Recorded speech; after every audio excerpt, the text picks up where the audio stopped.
Good afternoon. Thank you for joining us. Well, students around BC are gearing up for back to school. And for thousands of post-secondary students, that means moving away from home into an apartment or a residence. The butterflies. We are taking your calls. Share your stories of moving away for school, whether it's you or your child. What are your memories? Do you know someone moving this week? After 12:30, Brian Minter is back, and he's talking ornamental grasses. As always, he's taking your gardening questions too. I'm Michelle Elliott. Welcome to BC Today.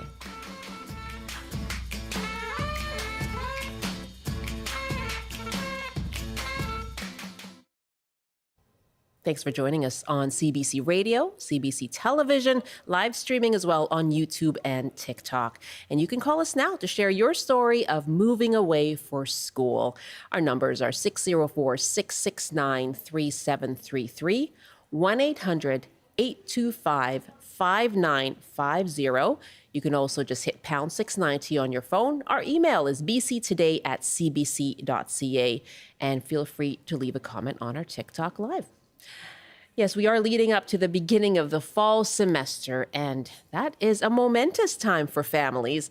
Many students heading into post-secondary are leaving the nest for the first time, and emotions sure can run high. The Early Edition's Caroline Chan dropped by residences at the University of BC to see what moving day was like for first-year students, and she got to ask some students about how they felt about leaving home. My name's Tracy, and I'm from Edmonton, Alberta, and I'm coming to UBC first year for kinesiology. So you're moving in. How are you feeling about it? I'm scared, but mostly excited because it's like you finally get your own space to finally do what you want without everybody else just like in your space, I guess. Yeah. Have you met anybody on your floor yet? No, but I do know my roommate. She's my junior high classmate, so that'd be really awesome. Cool. What are you hoping from this first year? Honestly, just to experience everything that I can, like do every activity and every event and meet a lot of new people just to broaden like the worldview and experiences. Yeah, my name is Patrick. I'm Tracy's father, so, so I'm really proud of her. So as a parent, definitely excited and also nervous. This is Tracy, the older one in the family. This is the first time we'll send her away too far. So definitely nervous but very excited. Yeah. Hoping she has a better life here. So she's very independent, and I'm pretty sure she will be doing well. Okay, my name's Ella. I don't know, I come from Vancouver. I'm going into engineering for my first year. Yes. What's happening right now? We're building things. Yeah, I don't know. There's a lot going on in here. We built a whole we built a shoe rack. I think you saw Tobin, he's building something else, and then we're building another bed thing. But yeah. What expectations do you have for your first year of university? Oh, I don't know. Honestly, I'm going into engineering, so it's not looking great for me, I think. I'm a little nervous for that. I think I'm gonna try and have fun this week and then lock in for the rest of the semester. My name is Jasmine, and I'm a first-year student at UBC in the Faculty of Arts. And what are we doing right now? We're moving into our dorm. Woo. Yes, yeah. Who do you have with you helping you? I have my dad, and my mom is over there. She's a little camera shy, yeah. I actually wanted to dorm for a long time, so I was kind of preparing for this exact moment here. So in one of these trash bags, I have my a folder full of just wall prints and pictures of my family, my friends I want to put up, just so to cheer me up and to make me remember my home and my family, my other friends that aren't going to UBC. Oh, I love that so much. That was CBC's Caroline Chan speaking with new student residents at the UBC campus in Vancouver. Okay, we'd love to hear from you as well. Are you someone who is moving away, is moving into residence, or do you have a child who's doing that this weekend or this week? Tell us about your stories about moving away from home. What was it like for you when you did it? And give us a call now, 1-800-825-5950, 604-669-3733. You can just hit pound 690 on your cell phone as well. Our email is bctoday@cbc.ca. Our TikTok Live is up, so we'd love to hear from you there too. Joining me now is Kawa Ada. He's Associate Director for Residence Life at UBC. Hello, Kawa. Hi, great to be with you. Great to have you with us. What do you think of what you've heard there? My son is starting SFU next week, and I just relate so much to all of that. The nerves, the excitement. He's going into engineering as well, so I think that's same. I'm in trouble for the first year. I'm hearing that a lot. But what is it like for students moving in? Oh, well, that was a great segment to hear. And especially for you as a parent, I think one of the first things that we recognize when new students are moving in are all the supports that have gotten them there to begin with. And so the nervousness, the butterflies that you talked about at the beginning, that is all very, very real, not just for the students, but for their families, their chosen families, many of whom come without those family members, and then some who are able to bring their parents along. And so that nervousness is one of the first things that we try to mitigate when our residents first move in. And so on move-in day, we have lots of helpers, we have our residence advisors, we have volunteers, we have staff members who come on the day and try to rally together to support the new residents and their families and support systems that they bring with them. And mostly it is to try and make this move-in as smooth as possible.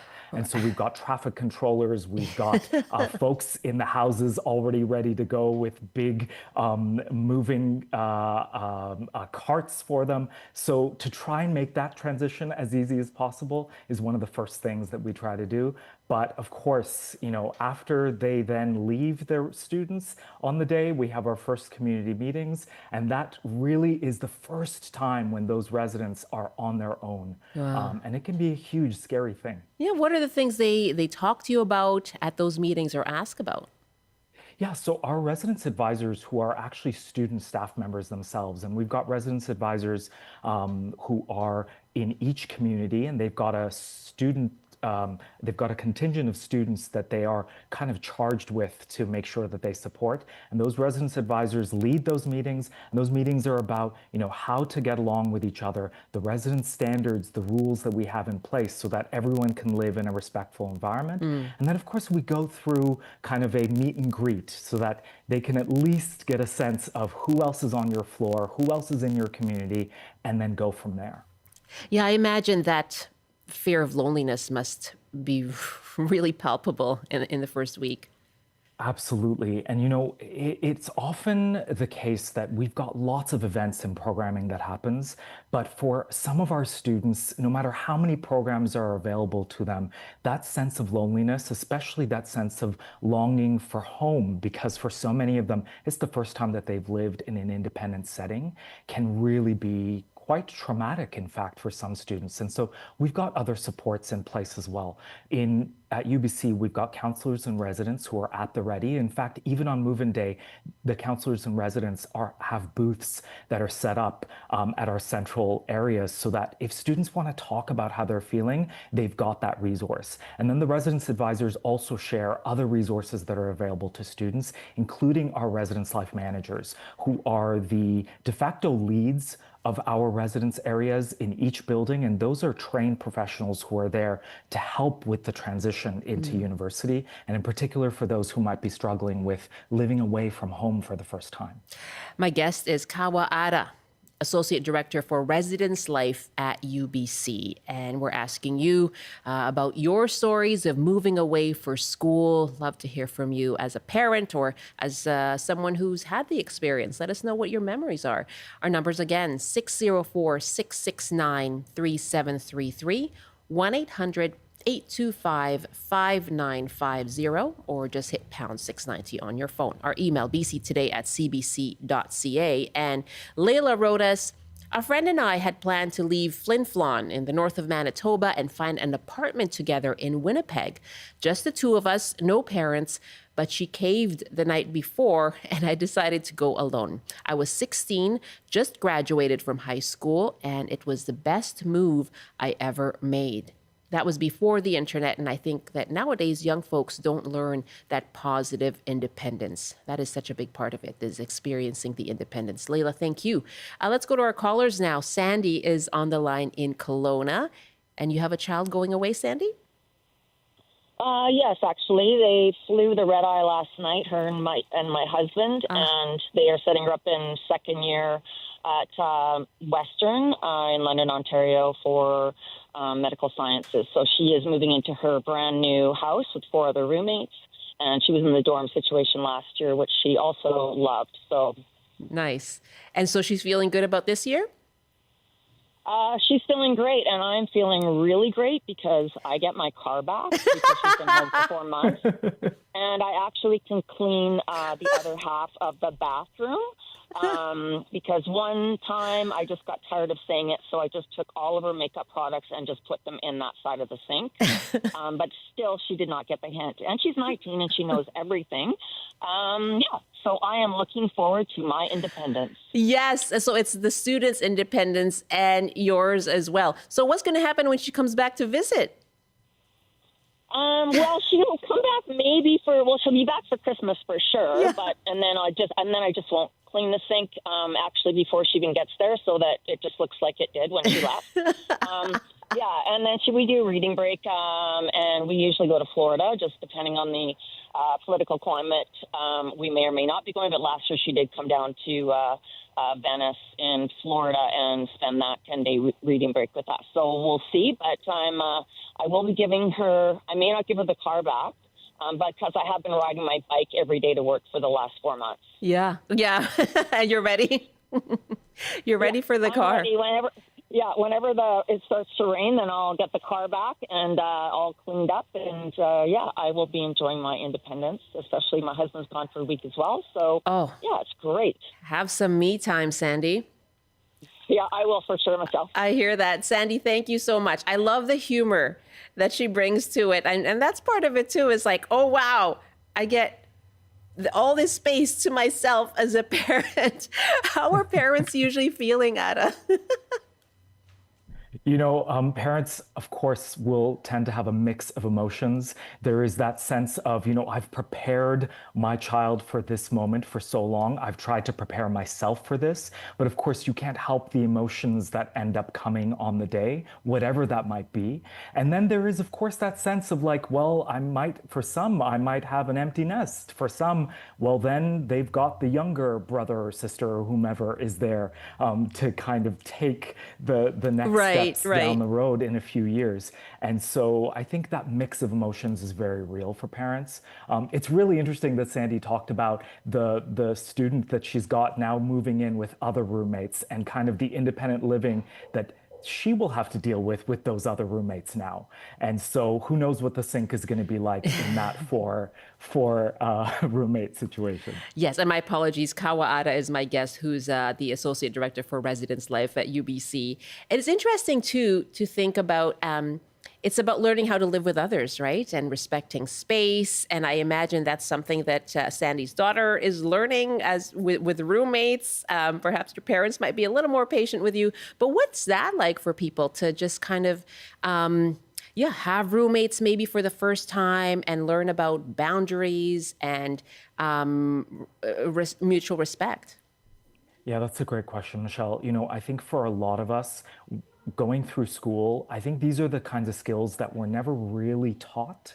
And so one of the things, at least at UBC, that we try to do is try to get in on life skills as soon as possible. And so that first weekend when residents move in fact, we've got a whole slew of residents moving in tomorrow, and that'll be our final move-in. We had our first move-in happen on Tuesday, and then we've got another few thousand students who are moving in tomorrow. And then on Sunday and Monday, we're going to have a life skills fair. And that fair is going to be anything from how to use a microwave to how to be able to set up a roommate agreement with your roommates so that you both have a sense of, okay, here's my space, here's your space, here's what we can agree to borrow and share with each other, and here's what's off limits. And then also to talk about things like noise. Like for so many students who come in, you know, they're used to having the rules under their parents or guardians or chosen families' home.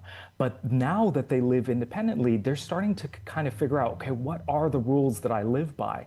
And often a roommate that they live with, they're going to come from a different cultural background with a whole different set of norms for them. And so it's really important to talk through what are the different things that we can agree on and what are the expectations that we have for each other, whether it's noise, whether it's bringing in guests, what time we want to sleep and wake up, and what time is okay for us to bring guests over, all those kinds of things. And so we also have a roommate social where we get folks to kind of talk about these things. Well, what kind of music can we play in the room that we both enjoy? Exactly. I love that. My guest again is Kawa Ada at UBC, Associate Director of Residence Life there, asking you for your experiences and memories of moving away for school. 604-669-3733, 1-800-825-5950. And just hit pound 690 as well. Jan is joining us from Langford. Hi, Jan. What are your memories of moving away for school?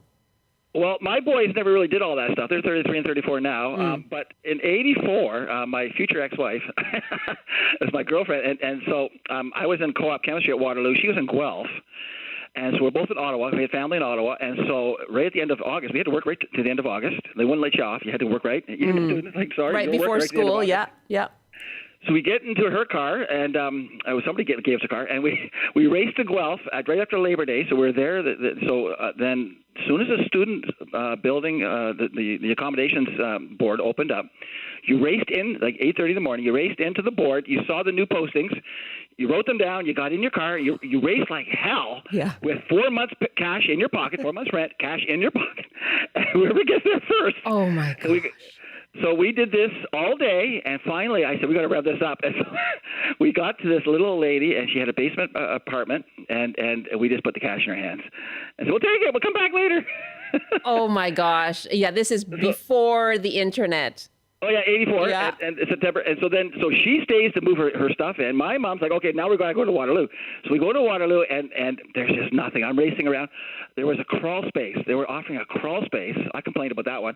And then finally, my mom starts crying in the car. I'm going door to door. I got 4 months rent in my pocket. I see a moving truck down the street. I run to the guy. He's a third-year law student at Waterloo. And I said, you got any room? He goes, yes, I do. Here's 4 months of cash. I'll help you move in. Oh, my goodness. Ran back to my mother and said, okay, I got a place. Jan, very resourceful of you, for sure. What a race. Well, I had cash.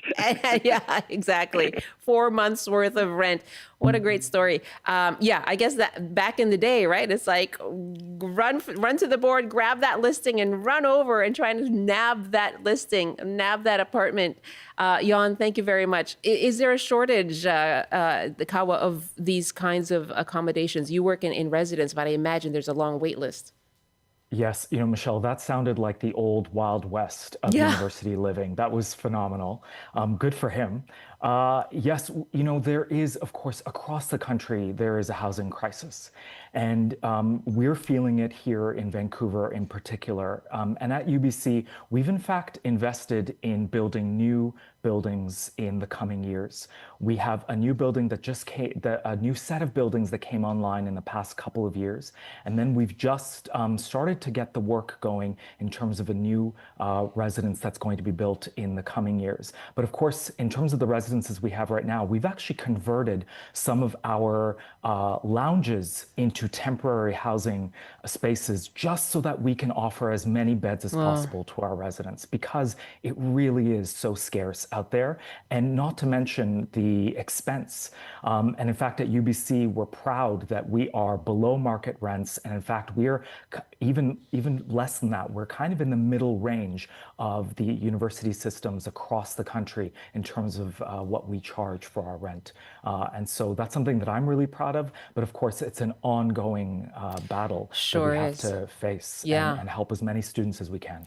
That's, student housing. You're right, housing in general, if you can afford it, you can move into a place of your own. For those who can, what are the benefits of moving away and gaining that independence? Yes, well, for many of our students, as I mentioned before, it is the first time that they're living away from home. And so to be able to exercise some independence but then also to be able to meet different people from different cultural backgrounds.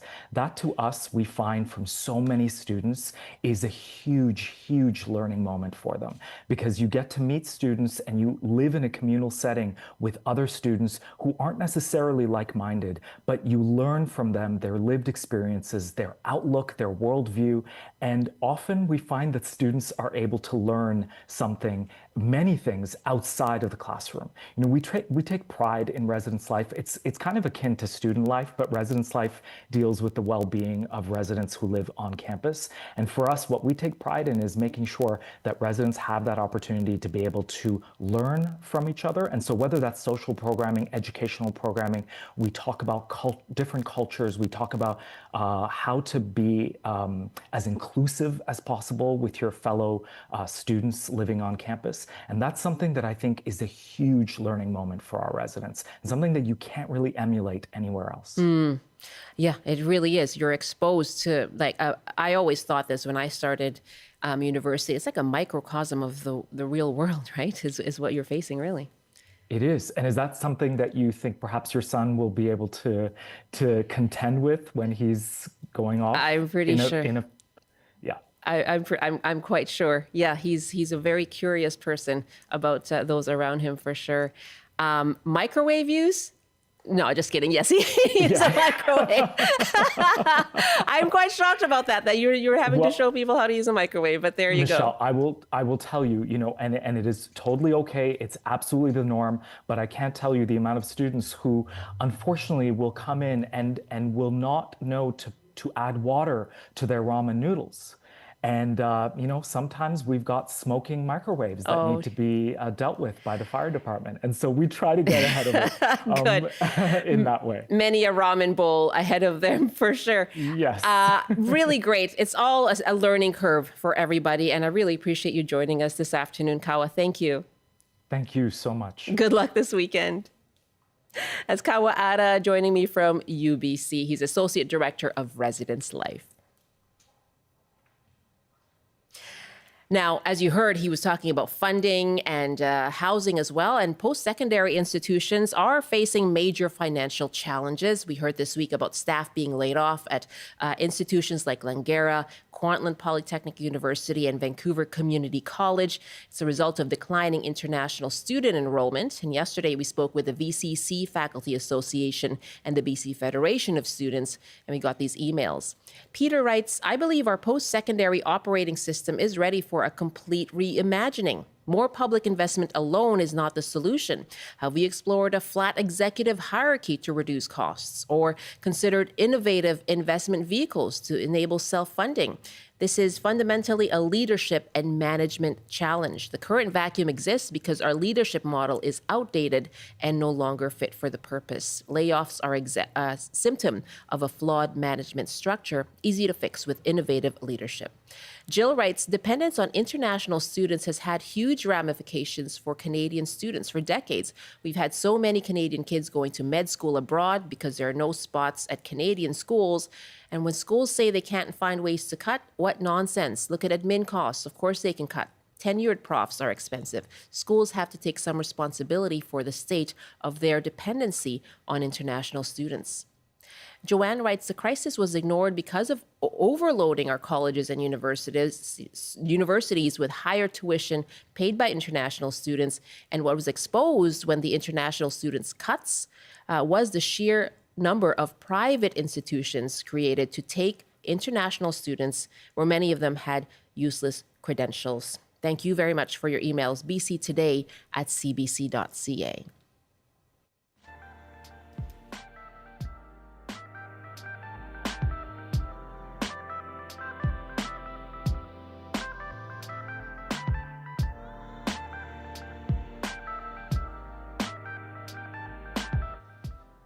Thanks for joining us on BC Today. We are on CBC Radio 1, CBC Television, live streaming as well. You can watch us on YouTube at CBC British Columbia or on TikTok. We're live there too. I'm Michelle Elliott. Very good to be with you this afternoon. And coming up in our next half hour, Brian Mincer will be here to take all of your gardening questions. Right now it is time for a CBC News Update with Amelia John. Good afternoon. Vancouver-based developer Westbank has sold its stake in the Squamish Nation's massive housing development in Kitsilano. A statement from the nation says OP Trust, which manages one of Canada's largest pension funds, has acquired Westbank's share in the first two phases of the Senok project. It says the nation and the trust now share equal ownership in those phases, while the nation has secured full ownership of phases 3 and 4. The Transportation Ministry says it's supporting the expansion of Handy Dart service in the Fort St. John, Kamloops and Comox Valley. BC Transit is launching door-to-door service for people who are unable to navigate conventional public transit on statutory holidays starting Monday. And Hudson's Bay landlords are back in court where they're arguing a BC billionaire doesn't have the cash needed to launch a new department store. Ruby Liu wants to buy 25 more leases for nearly $70 million from the Bay to open a new store named after herself. She's already bought 3 Bay leases in malls that she owns. Time now for the BC forecast. Along the north coast today, mainly sunny, high of 17 near the water. Heat warning inland up to 29 degrees. In the Peace, sunny with highs to 32. For the central interior, clear and 29. For the southeast, chance of showers, risk of thunderstorm, highs to 30. For the southern interior, chance of showers, severe thunderstorm watch for the Nicola, South Thompson, and Fraser Canyon, highs to 29. And for the south coast, mainly sunny, highs up to 28 inland. And that is your CBC News from Vancouver. Amelia, do you remember moving away for the first time, whether it's for school or? Yes, traumatizing a little bit, but Yeah. you know, everybody's got to do it at some point, I guess. It's true. I remember, my first week at a university, I didn't move away, but I was still so nervous that I had like stomach aches for weeks. Just so much anxiety about this big new world. And so I remember I was in someone's car, someone who kindly offered me a ride on that first day, and I did not want to get out at first. I was like, really? You're going to let me out into that space out there? I don't know what to do. But what a learning curve. And like I say, you grow up and you meet people just beyond your the world that you were in previously. And you expand your horizons. Yeah, and lots of ramen. Yes, mac and KD. Remember that? The KD boxes for sure. Yeah, for sure. And now I guess, yes, little bowls of ramen. I'm a fan, so that's okay. Yeah. So boil the water though. Put water in the pot if you want to enjoy that ramen. Thank you very much. Thanks, Michelle. That is Amelia John. You have a great weekend. That's Amelia John in the CBC Vancouver newsroom. And more emails coming in on post-secondary education and cuts that institutions are facing and layoffs as well. Anne wrote us, we hear about deficits in this and healthcare and social housing. It comes down to a lack of government funding. Aren't we starving our governments by undertaxing those who should be paying?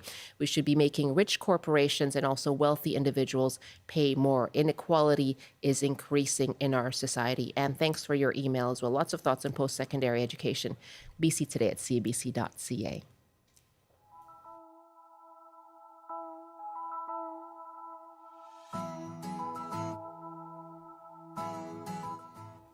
$12:34 now. You're with BC Today, and it is a Brian Minter Friday.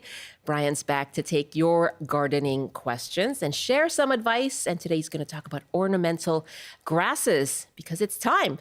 And Brian Minter will take your calls, of course, 1-800-825-5950, 604-669-3733, or hit pound 690 on your cell phone.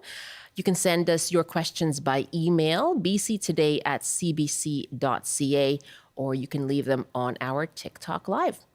And Brian joins me now from Country Garden Limited in Chilliwack. Hello there. Hi, Michelle. And, what a beautiful end to August we're getting right now. I know it's a little warm, but it's nice to have this beautiful weather. And that makes it even more spectacular because the folks who have ornamental grasses in their garden, it just is magnificent because all the plumes are now starting to develop. And the colorful grasses are changing color. And again, the most popular grass in the entire country is a very narrow architectural grass called Calamagrostis Carl Forster. And Michelle, when CBC News is on, I'm always looking behind the, the whatever's happening in any city in the country, watching at the grasses that they, the ornamental plantings they walk in front of. But yeah, it amuses me. But anyway, the thing is, Calamagrostis, you see it right across the country, but it's tall and narrow, lasts into the wintertime, and every time the wind blows, you get this beautiful movement, which you normally don't have in your garden. Oh, and nice. Michelle, that's probably one of the best. But don't forget, folks say, well, they do die down in winter eventually. Yeah, they do. But they all go through the straw color series, which adds a new texture to the autumn, to the weather we have, which is great. And many of them turn the most beautiful color. There's a lot of different grasses today, the panicums in particular. There's one called hot rod, and there's andropogon, which called black hawk. And all of a sudden, the green-blue foliage turns the most beautiful, vibrant red. And then they have the plumes on top. So you get this changing of color, which is really great. And everybody loves the little low, and I would say up to 2 feet high. The pennisedums right now, they have these little bunny tails on the tips, and they just bounce around like crazy. Burgundy bunny is one of my favorite because it's got this rich burgundy leaves and the bright, clear little flowers on the tip of the box, which just bounce around like everything. And for those of you who say, well, look, I don't want to miss them in the wintertime, don't forget there's a whole series of evergreen grasses as well. And by the way, as we talked about this morning, Michelle, they're hardy pretty much right across our province. Right. So you can use them virtually everywhere, depending on the variety.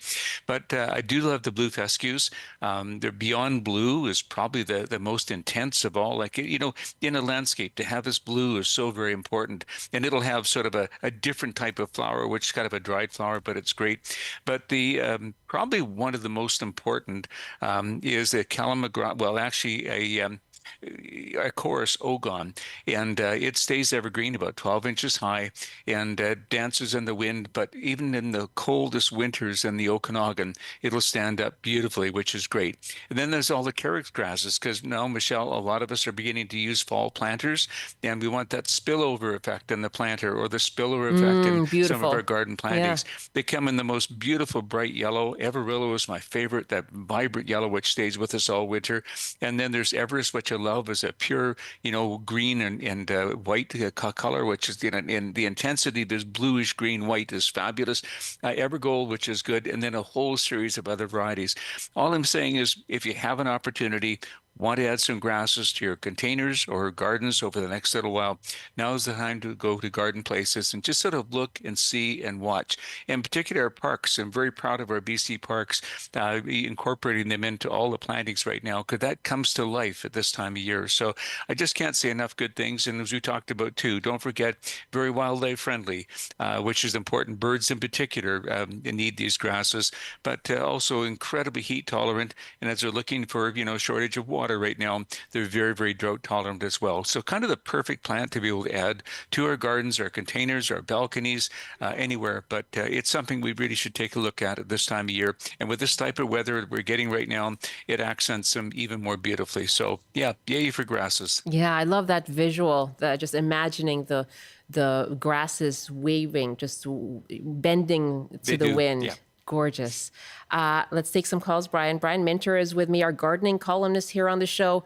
And our numbers again for your questions are 604-669-3733, 1-800-825-5950, or just hit pound 690 on your cell phone. Taking your questions on our TikTok live as well, and by email, bctoday@cbc.ca. Connie is our first caller from Vancouver. Hi, Connie. Go ahead with your question for Brian Minter. Hi, this is very exciting. Yes, you made it. Exciting for us, Connie, too. Okay. We have a challenging garden space in front of our condominium in Vancouver. Mm-hmm. Yep. The area has dappled shade and shade. There's enormous heritage trees, the alternating maple and beech along the boulevard. And we've just finished a big rain screening project, and now we're going to reinstall some form of irrigation and prep the garden, mostly for next year, but maybe a little bit now as well. Sure. And in the past, we've had some success with sword ferns, rhodos, azaleas, and liriope. I'm wondering if you have any suggestions for how we can improve the soil before we plant anything. Oh, a great question. And that's really important because when people are struggling with trees burning and so on, we do have to regenerate that soil because often they haven't been planted properly or they don't have a deep material underneath. I would look at a really blended compost. You can buy it in bulk if you like, but something like a sea soil, Connie. Sea soil is kelp and fish meal. And remember, trees don't like a lot of manures. They're like more acidic loving things.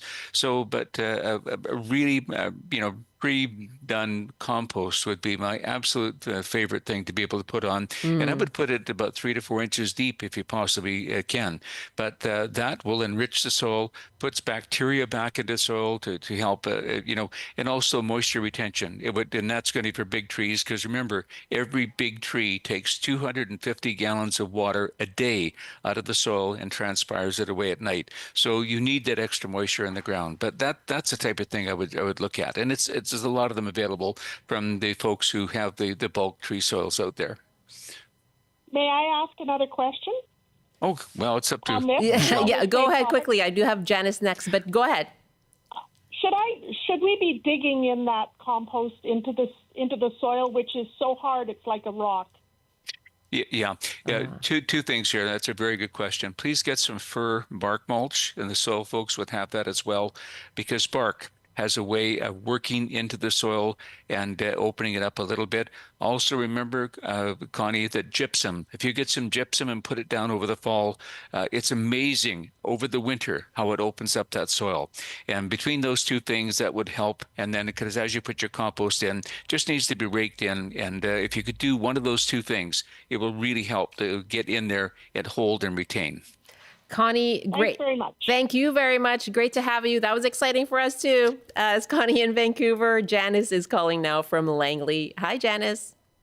Hello, Michelle and Brian. Thank you. Yes, go ahead. Very What's your quick question? Yeah. I have a deck. It's shaded. I live in a condominium, a lovely one, and I have petunias that I planted myself.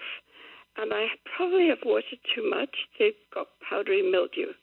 So I read that you can use a mixture of 1 to 4 milk and water. Is that true? When we get, I never discount anything because, people have tried it and had success. And in our industry, there's more than one right answer always. But it's baking soda, I think, that would be more effective for you. But to be honest with the mildew, I think you need sulfur. I think that would be a more immediate and effective. Sulfur is essentially organic. You can buy a powder, you can buy the liquid, but I would rather see you get some sulfur on there right away. And to be honest with you, Janice, I don't think it's going to be, here we're late in the season, almost pushing September. It sometimes looking at this point, okay, how long is this going to take and how bad is it going to look for how long? Should you be thinking about taking them out and replacing them with winter pansies, which you'll enjoy right through the entire winter until next spring as well. So you've got to think about those options and make choices in terms of where you want to go. There's also lots of beautiful evergreen ground covers that can go in to planters right now over the winter time as well that you may also want to consider. So you've got lots of options.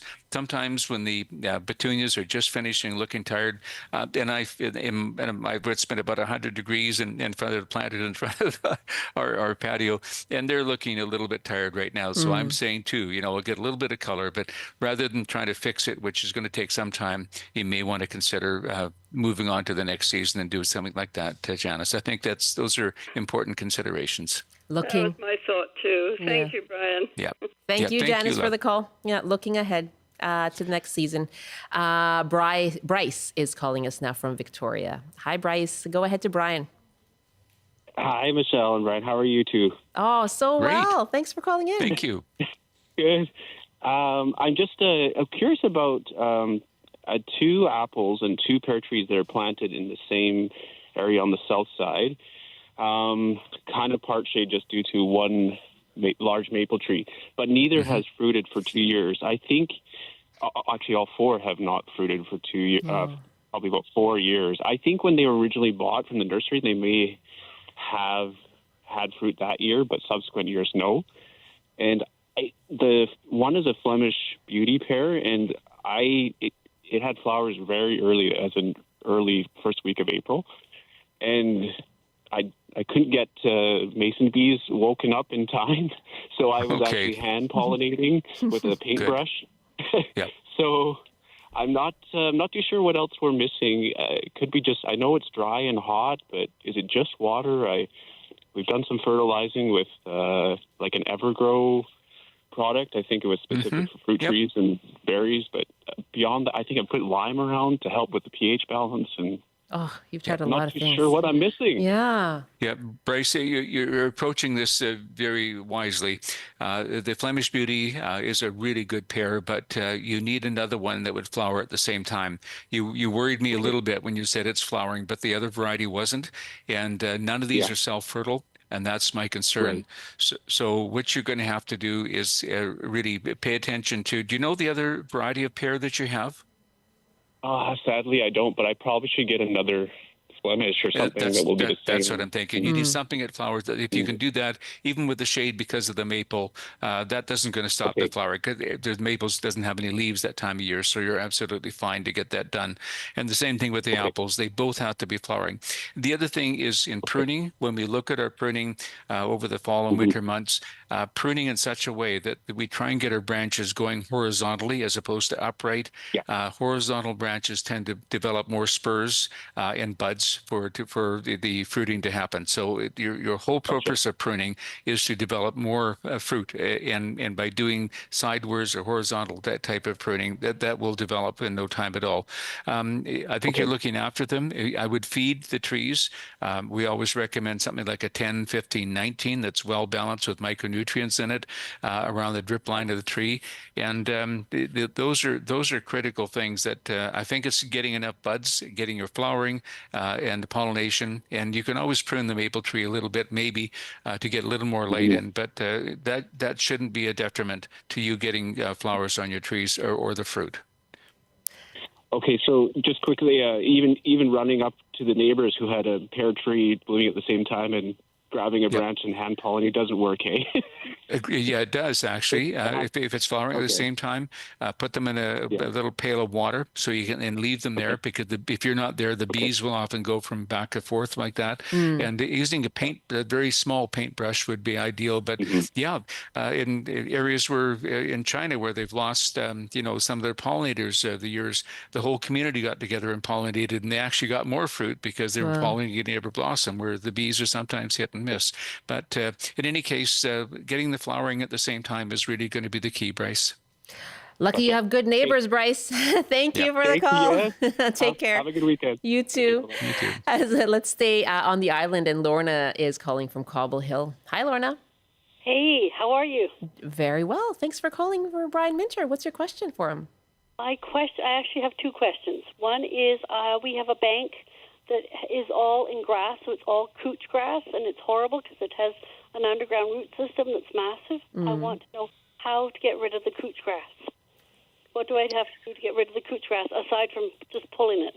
Because I don't want the bank to come sideways on me, to go sideways on me. So I kind of just want to get rid of the grass without pulling. Yeah, is it a sunny bank? It's fairly sunny. It gets sun later in the afternoon. For maybe 2 hours. That's what I wanted to know, because ultimately what you're going to have to do once you get rid of the grass, you're going to want to be able to put a ground cover that grows very quickly. It fills in and gives you a nice looking bank, but also retains the bank. I think, isn't that the ultimate goal? Yes, we were thinking sedum.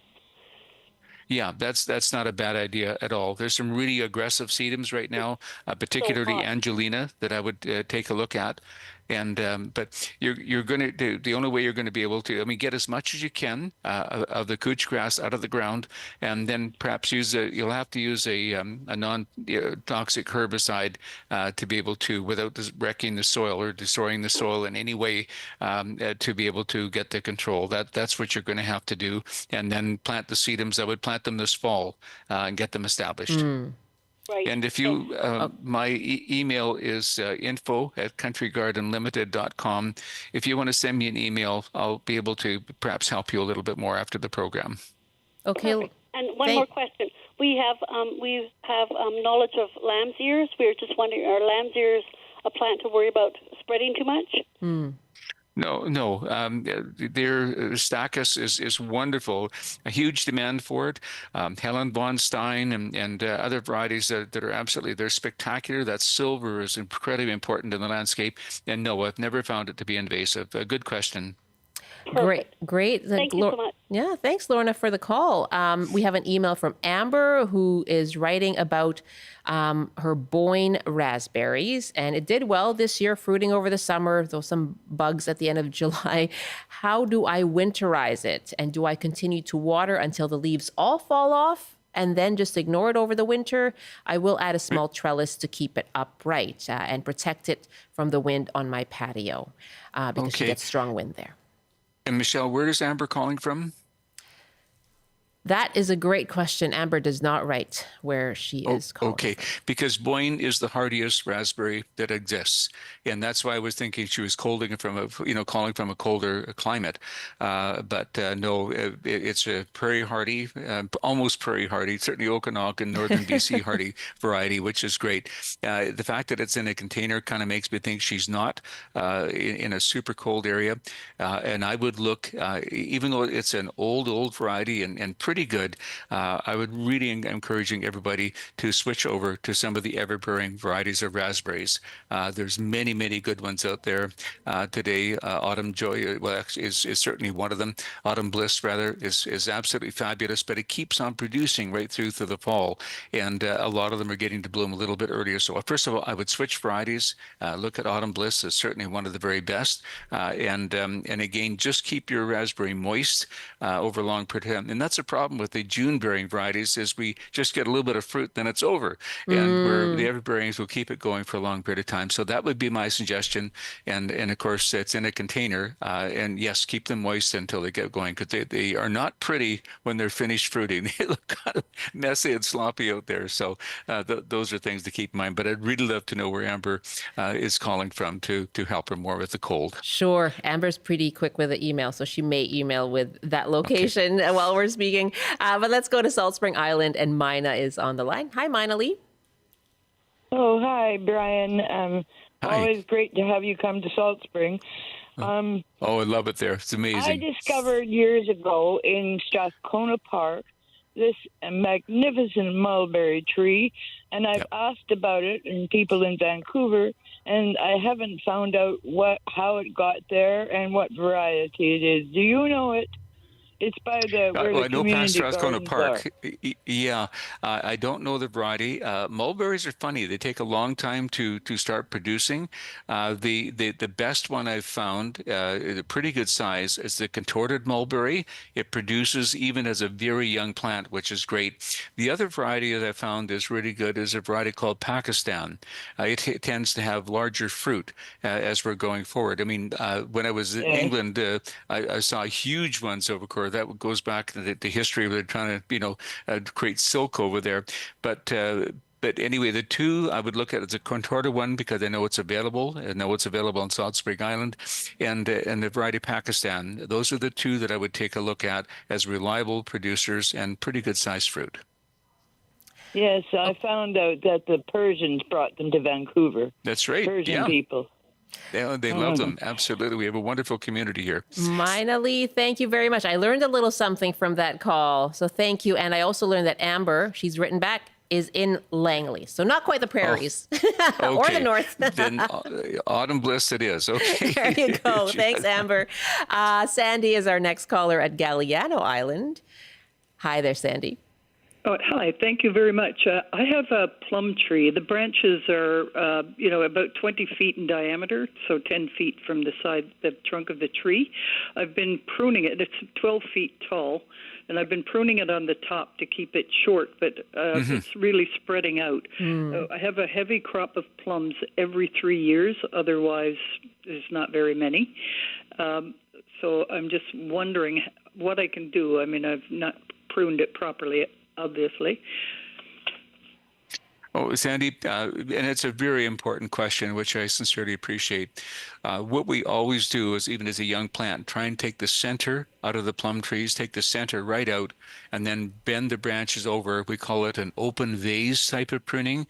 So you get the branches going horizontally more than anything, and that, in fact, will keep it down for you. And sometimes, Sandy, rather than having pruning, I take some of the branches that are upright and I put a sandwich bag with weights on it, like, soil and thing, to bend them down like a weeping tree for one growing season. If you can do that, they'll stay that way. But it certainly saves a lot of work for you. But as soon as you can get the branches all going horizontally, that will make a big difference in terms of the plum. And remember, you're saying every 3 years. Many plums are biennial bearing. In other words, a very light fruit one year, then quite a heavy crop the next year. I've never heard of the 3-year one, but anyway, it's something similar to that. Okay. And make sure you're feeding it as well around the drip line of the tree to, everything you can do to make sure that that plant is getting all the micronutrients and nutrients. And that's why we recommend the 10, 15, 19 to be as healthy as possible and get everything you can. So it's a matter of training and pruning, and I think you can keep it down quite easily. Sandy, thank you very much. I'm going to squeeze in Sarah in West Kelowna. If you can ask your question quickly, Sarah. I just have about a minute left. Yes, I will. I'm so excited. Thank you for taking my call. My question is, this year I've been hit really hard in my garden by what I've been told from the garden center is some fungus due to higher levels of precipitation. Okay. It's taken out a few of my roses. A couple clematis overnight right to the ground were just shriveled up, dried, and dead, as well as my pear tree is covered in a black spotted thing on the leaf. All right, let me take and you want to know what you can do about it. I'm sorry to jump in, Sarah, but I want to get you the answer from Brian. What can she do about it? I'm looking to know proactively if there's anything I can do for the fall. You're right, Brian. And Sarah, you're right about the weather. Because even in the Okanagan, we got that April and May rain, and in May as well at the wrong times. Essentially, there's not a lot we can do, but I would use lime sulfur at the growing season ratio. And in the spring, never when we're flowering, of course, but as soon as the flowers are off, for your clematis and so on. And I never give up a clematis. I would just cut it off the ground and hope that it's going to come back. That's very important.